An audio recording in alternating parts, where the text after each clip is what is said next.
الله أكبر. الله أكبر كيف عم ينفجر الدنيا كلها.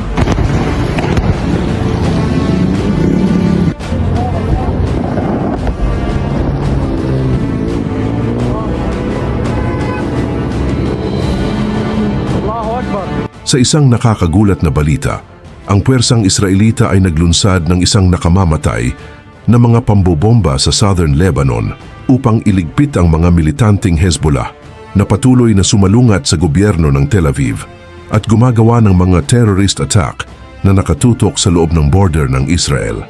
Ang mga airstrike na ito ng IDF ay isang importanteng aksyong militar upang linisin ang mga terorista sa Lebanon na ayon sa ating nakuhang mga report mula sa website ng Israeli Defense Forces, ang mga militanteng Hezbollah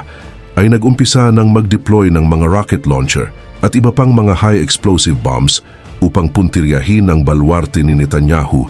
na sa mga oras na ito ay agad na lumipad ang Air Force patungo sa malaking bahagi ng katimugang Lebanon para wasakin ang axis of evil ng Iran, kung saan matapos marating ng militar ang nasabing mga kuta ng organisasyon ay agad nitong hinagisan ng air-to-ground missile na sa sobrang lakas ng mga bombang pinakawalan ng Air Force ay gumawa ito ng matinding pagsabog na talagang winasak ng IDF ang mga base militar ng kalaban at pinasabog ang kanilang naglalakihang mga bomba upang hindi na ito makapaglunsad pa ng mga pag-atake sa mamamayan ng Israel. Hindi naman nakaligtas sa kamay ng mga Israelita si Muhammad Shaheen na isang leader ng Hamas na na-assign sa Lebanon, kung saan inutusan at pinunduhan pa ni Khamenei ang taong ito ng malaking halaga upang magsagawa ng mga pambobomba sa teritoryo ni Netanyahu. Si Shaheen ay isang mahalagang mapagkukunan ng kaalaman sa loob ng organisasyong terorista, isang mataas na opisyal na may malalim na koneksyon sa mga militanteng grupo sa rehiyon. Si Shaheen din ang responsable sa pagpaplano ng pangingidnap sa mga Israeli at siya ang nagpatupad ng malawakang mga pag-atake na nagdulot ng matinding pinsala sa mga sibilyang Israelita. Bukod sa kanyang papel bilang isang tagapayo sa mga operasyong militar, siya rin ang utak sa pagpapalakas ng kakayahan ng grupo sa paggamit ng mga rocket launcher, improvised explosive devices at iba pang mga sandata na naglalayong takutin at pahirapan ang populasyon ng Israel. Ayon sa mga ulat na inilabas ng IDF, na si Shaheen ay may matibay na ugnayan sa mga bansang sumusuporta sa kanilang teroristang agenda na nagbibigay sa kanila ng mas makabagong teknolohiya at mga pandigmang armas upang mapalakas ang kanilang kakayahan sa pakikipagdigma. Siya rin ang nag-organisa ng mga lihim na pagpupulong upang talakayin ang mga bagong estratehiya sa pakikipagdigma laban sa gobyerno ng Tel Aviv, pati na rin ang mga paraan para mapalakas ang kanilang depensa laban sa mga operasyong militar ng Israeli Defense Forces. Na matapos ang mahabang panahon na pagtatago nito, ay natuntun din sa wakas ng IDF ang kinaroroonan ng isa sa pinakamataas na leader ng Hamas na si Mohammed Shaheen. Nasa mga oras na yon ay walang sinayang na pagkakataon ng militar at agad silang umaksyon.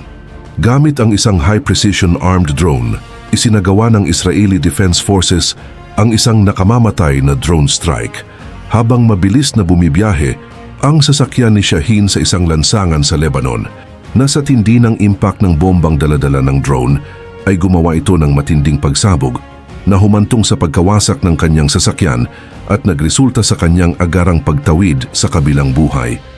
Ang matagumpay na operasyong ito ay isang malaking dagok para sa Hamas, lalo na sa kanilang kakayahang maglunsad ng mga pag-atake. Ngunit sa kabila ng tagumpay ng IDF, nagdulot ito ng matinding tensyon sa rehiyon, lalo na sa pagitan ng Israel at Hezbollah.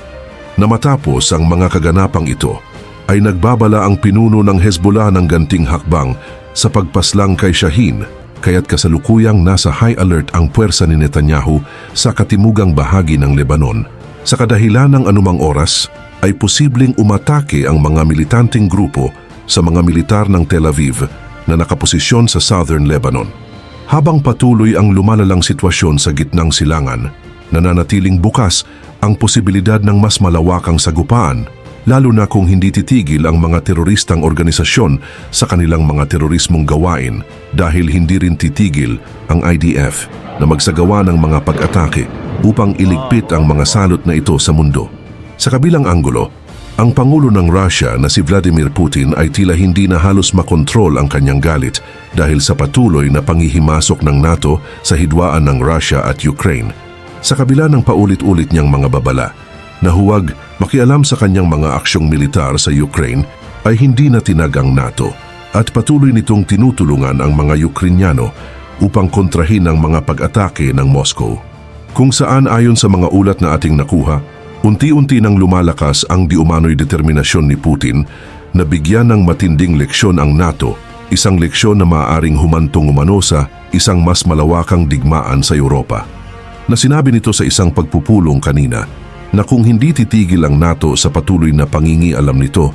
ay hindi magdadalawang isip ang Russia na wasakin ang North Atlantic Treaty Organization na ito, na ayon pa sa kanya, ang Kremlin ay hindi kailanman umatras sa digmaan at handa silang gumamit ng malalakas na mga armas upang ipatikim sa NATO ang matinding galit na ito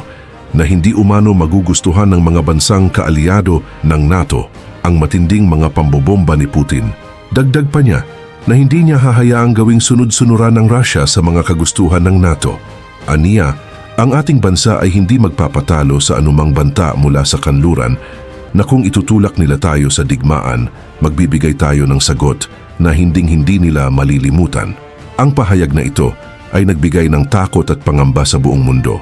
na ayon sa ilang mga eksperto, hindi malayong gamitin ni Putin ang mas matinding sandata nito upang pwersahin ang NATO na umurong sa pagsuporta sa Ukraine na may lumalakas na espekulasyon na maaring gamitin ng Russia ang hypersonic missiles upang targetin ang mga Western military bases sa Poland, Germany o kahit sa Baltic States. Bukod pa dito, hindi rin isinasantabi ang posibilidad ng paggamit ni Putin ng nuclear na kung saan maaring atakihin ng Russia ang mga critical infrastructures ng mga bansang miyembro ng NATO, kabilang na ang power grids, banking systems at satellite communications,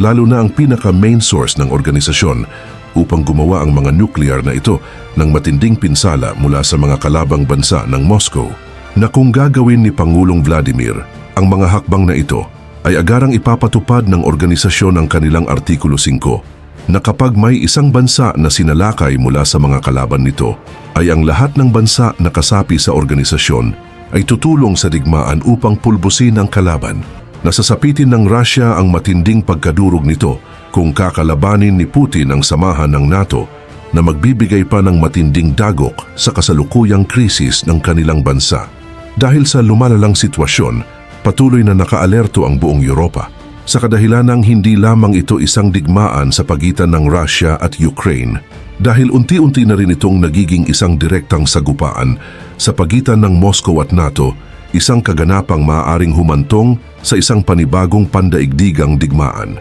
Ikaw,